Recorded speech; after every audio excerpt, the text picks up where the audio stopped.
Praise the Lord.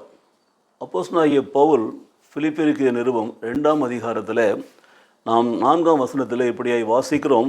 அவனவன் தனக்கானவைகளை அல்ல பிறருக்கானவைகளையே நோக்குவானாக.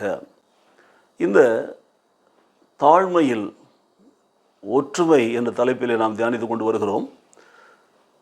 2ஆம் அதிகாரத்தில் முதல் 2 வசனங்களை முதல் நாளிலே, 3வது வசனத்தை 2வது நாளிலே, இன்றைக்கு 4வது வசனத்தை தியானிக்கிறோம்.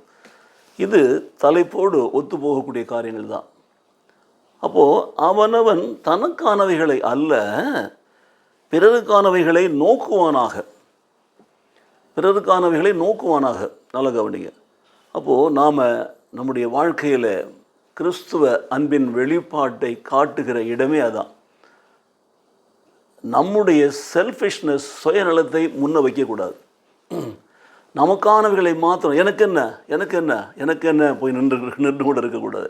எல்லாவற்றிலும் என்னை முகமைப்படுது, நான் தான் சொல்லக்கூடாது. பாருங்கள், இதைத்தான் சொல்லப்பட்டிருக்கிறது. முதல்ல வாசித்தோம், ஒருவரை ஒருவர் தங்களிலும் மேலானவர்களாகிய எண்ணுங்கள் என்று சொல்லப்பட்டிருந்தது 3ஆம் வசனத்தில்.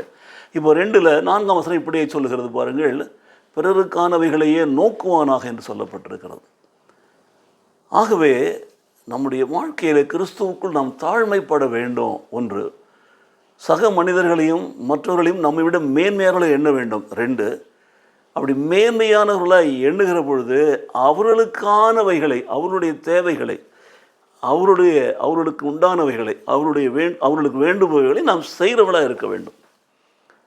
அப்போது அப்படி நாம் பிறருக்கானவர்களை நோக்குகிற பொழுது பாருங்கள், நம்மை மேன்மைப்படுத்த மாட்டோம், பிறரை மேன்மைப்படுத்துவோம். நம்முடைய காரியங்களுக்காக அலைய மாட்டோம். மற்றவர்களுக்கு முதல்ல கொடுப்போம். வாங்க வந்து உட்காருங்க, நீங்கள் சாப்பிடுங்க, அப்படி தான் சொல்லுவோம். ஸோ நம்முடைய hospitality will go first serving to our brothers and sisters. அதுதான் மிக முக்கியம். அப்போது நமக்கானவர்கள் நாம் தேடுகிற பொழுது பார்த்தீங்கன்னா அந்த பிறர் அன்பு, பிறர் சிநேகம், பிறரை கனப்படுத்துதல் வரவே வராது. அதை தெளிவாக எழுதுகிறார் பவுல் பிலிப்பியருக்கு நிருபத்தில். அவனவன் தனக்கானவைகளை அல்ல.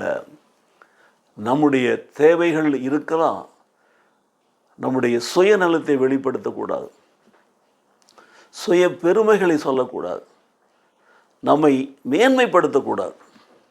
அதுதான் தனக்கானவைகள். பாருங்கள், we should never try to make us as number one amidst a group of people. பாருங்கள், அப்போது என்ன சொல்லப்பட்டிருக்கிறது சொன்னால், மற்றவர்களை நாம் மேன்மைப்படுத்துகிற பொழுது கர்த்தர் நமக்கு உண்டானவைகளை அவர் பார்த்து கொள்வார்.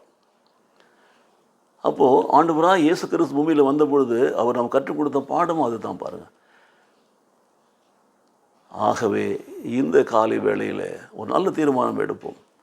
நாம் எப்பொழுதுமே எங்கே போனாலும், என்ன செய்தாலும், எந்த இடத்திலும் நமக்கானவைகளை குறித்தே தேடிக்கொண்டு பேசிக்கொண்டு மேன்மைப்படுத்தி கொண்டு இல்லாமல், பிறருக்கானவர்களுடைய தேவைகளை கொடுக்கிறவர்களாக, அதற்காக பேசுகிறவர்களாக, அதை முன்னிலைப்படுத்துகிறவர்களாக, அதை மேன்மைப்படுத்துகிறவர்களாக நாம் வாழ்வோம் என்று சொன்னால், கிறிஸ்துவுக்கு இருந்த அந்த சிந்தை நமக்குள் வரும்.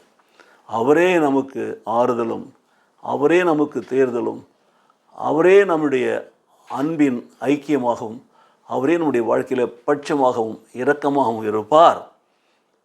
அது நமக்கு மகிழ்ச்சியை கொடுக்கும் என்ற நம்பிக்கையோடு கூட நாம் ஜெபிப்போமா? நேசிக்கிற நல்ல பிதாவே, இந்த நாளிலே நாங்கள் தியானித்த பிலிப்பியர் 2ஆம் அதிகாரம் 4ஆம் வசனத்தின்படி ஆண்டவரே, நாங்கள் எங்களுக்கானவர்கள் அல்ல ஆண்டவரே, பிறருக்கானவர்களை நோக்கி பார்க்கிற கிருபைகளை எங்களுக்கு தாரும் சுவாமி. பிறரை முக்கியப்படுத்துகிற, பிறரை மேன்மைப்படுத்துகிற, பிறர் தேவைகளை ஆண்டவரை கொடுக்கிற, பெற்றுக் கொடுக்கிற ஆண்டவரே ஒரு அன்பின் வாழ்க்கை எங்களுக்கு தாரும் ஆண்டவரே. எங்களுக்காக அல்ல, எங்களை முன்னிலைப்படுத்த அல்ல ஆண்டவரே, மற்றவர்களை எங்களை விட மேன்மையாக நாங்கள் எண்ணும்படி, மற்றவர்களை கனப்படுத்தும்படி ஆண்டவரே எங்களுக்குள்ளே இந்த தாழ்மையை கொடுத்து நீர் எங்களை ஆசீர்வதியும் ஆண்டவரே. இயேசு கிறிஸ்து நாமத்திலே பிதாவே, ஆமென், ஆமென்.